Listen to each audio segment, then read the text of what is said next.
her body, and she glides really well through the water. She does this because she's so streamlined. How about it, girls? You want to show how streamlined you are? Very good. That's a very streamlined sea lion. There, they're all doing it. Good job, guys. Okay, now, in the wild, these sea lions, they don't have the luxury of swimming around really slow and lazy like they do here at the zoo. In the wild, they have to worry about predators.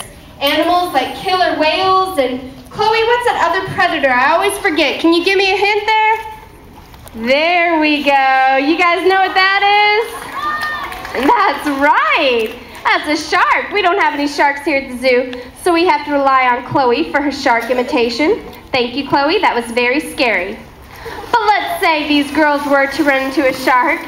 They can do something called porpoising, which they are demonstrating right now, and that helps them get away from the shark. Not only does it increase their speed, but it also kind of confuses the predator a little bit. So it's a pretty important swimming technique.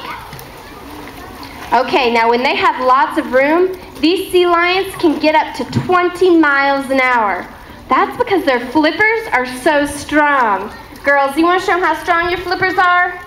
Wow, that is pretty impressive. These girls weigh 200 pounds, and they can put 200 pounds of body weight up on those flippers. That's pretty strong. Now you might be wondering how we get our sea lions to do such cool behaviors. Well, we use a special kind of training called operant conditioning. Now this is a positive reinforcement. We ask the sea lion to do a behavior. How about bark? If they do it correctly, they all get a fish. And if they don't do it correctly, that's perfectly fine. They don't get a fish right then, but they always get one later and they never go hungry. Now there are two different behaviors you train here at the zoo. And the first one is show behaviors. Those are the fun things like the shark and the porpoise, stuff that's really fun to watch and gives them really good exercise. Callie, Chloe, you want to show them what you do for exercise? All right, let's see it. Oh my gosh, look at that flip. That was awesome. One from Callie too. Thank you very much. Okay, now that's just an example of show behaviors. And we're going to do a little bit more of those as we go along. But another thing I want to show you is husbandry behaviors. These are just as important, and they help us take better care of the sea lion. They're things like just letting us touch them.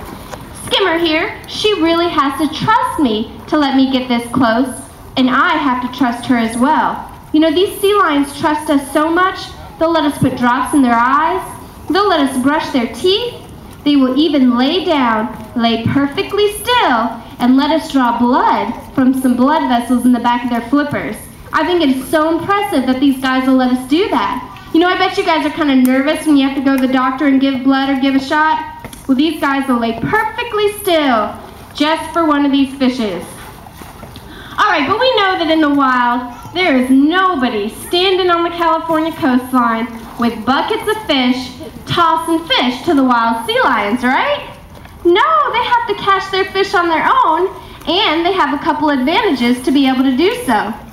All right, we've already determined they have very strong flippers, and they can swim really fast, but those fish can swim fast too. And these sea lions don't have a rod or reel, so they have to catch a hold of those fish using their teeth. Now, you might not be able to see Callie's teeth from that far away, but she's got 36 very sharp teeth. And they don't have chewing teeth like you and I do. They actually swallow their fish down whole. I have seen these sea lions swallow a fish this big that weighs about ½ a pound. That's a pretty big fish. All right, well, the fish are slippery, don't want to get caught, so they're going to need a second advantage. And that is their flexibility. Now, something I want you guys to do to compare your flexibility to that of a sea lion, I want you to bend your heads back as far as you can like this. You can pretty much just look up at the sky, right? Yeah, okay, sea lions. Let's show them what flexibility really is. There we go. They can touch the backs of their heads to their backs. I think I would be in a lot of pain if I tried that one. Now, the last advantage they have to catch these fish are their sea lion whiskers. You might be wondering what on earth a sea lion uses whiskers to catch fish for. Well, normally they use their vision to hunt for fish they can see just fine. But they can also dive down to depths of about 800 feet. It can get really murky down there. Well, that is where their whiskers come in. You see, these whiskers are so sensitive that they can